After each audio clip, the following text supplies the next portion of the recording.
March 28. అతడు ఆమెను ప్రేమించిన ప్రేమ కంటే ఆమె యందు పుట్టిన విరక్తి అధికమాయెను. సమూయేలు 2వ గ్రంథము 13వ అధ్యాయము 15వ వచనం. అమ్నోను తన సవతి సహోదరి అయిన తామారు పట్ల కామంతో దహించబడ్డాడు.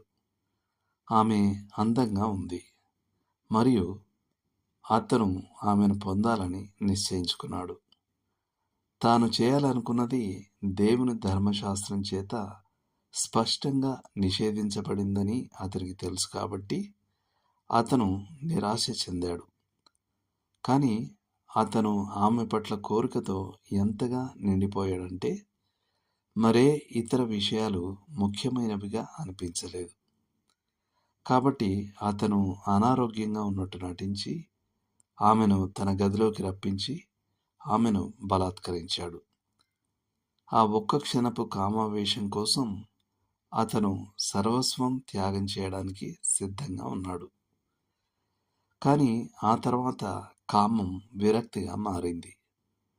స్వార్థపూరితంగా ఆమెను వాడుకున్న తర్వాత అతను ఆమెను తృణీకరించాడు మరియు బహుశా ఆమెను ఎప్పుడూ చూడకుండా ఉంటే బాగుండేదని కోరుకున్నాడు. ఆమెను బయటకు గెంటివేసి ఆమె వెనుక తలుపుకు తాళం వేయమని ఆజ్ఞాపించాడు. చరిత్రలోని ఈ చిన్న సంఘటన ప్రతిరోజు పునరావృతమవుతోంది. మన స్వేచ్ఛా సమాజంలో నైతిక ప్రమాణాలు చాలా వరకు విడిచిపెట్టబడ్డాయి. వివాహానికి ముందు లైంగిక సంబంధం సాధారణమైనదిగా అంగీకరించబడింది. జంటలు వివాహం అనే లాంఛనం లేకుండా కలిసి జీవిస్తారు. వేశ్యావృత్తి చట్టబద్ధం చేయబడింది. స్వలింగ సంపర్కం ఒక ఆమోదయోగ్యమైన ప్రత్యామ్నాయ జీవన శైలిగా మారింది. చిన్న పెద్ద తేడా లేకుండా వారు తమకు నచ్చిన వారిని చూస్తారు. అంతే సంగతులు. వారు ఉన్నతమైన చట్టం దేనిని గుర్తించరు. వారు ఎటువంటి నియంత్రణలకు కట్టుబడి ఉండరు. వారు కోరుకున్నది పొందాలని నిశ్చయించుకుంటారు. వారు మంచి చెడుల గురించిన ఏ ఆలోచనైనా తోసిపుచ్చి మరే ఇతర విధంగా తాము సాధారణ జీవితాన్ని గడపలేమని సమర్థించుకుంటారు. కాబట్టి వారు అమ్నోను వలె ముందుకు దూకుతారు మరియు తాము సార్థకతను సాధించామని అనుకుంటారు. కానీ భవిష్యత్ దృశ్యంలో ఎంతో అందంగా కనిపించేదే తరచుగా గతాన్ని తిరిగి చూసుకుంటే చాలా విచారంగా కనిపిస్తుంది. ఎంత తీవ్రంగా నిరాకరించినా అపరాధ భావం తప్పదు. పరస్పరం ఆత్మగౌరవాన్ని కోల్పోవడం అసహనానికి దారితీస్తుంది.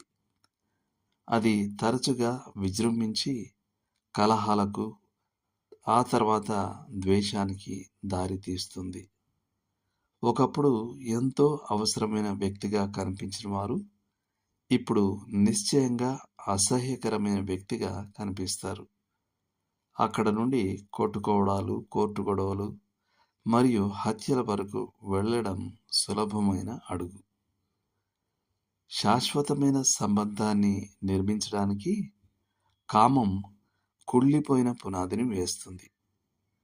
మనుషులు దేవుని పవిత్రత నియమాన్ని నిర్లక్ష్యం చేసి వారి స్వంత నష్టాన్ని, నాశనాన్ని కొని తెచ్చుకుంటారు. కేవలం దేవుని కృప మాత్రమే క్షమాపణ, స్వస్థత మరియు పునరుద్ధరణను తీసుకురాగలదు. దేవుడు మిమ్మల్ని దీవించునుగాక. ఆమేన్.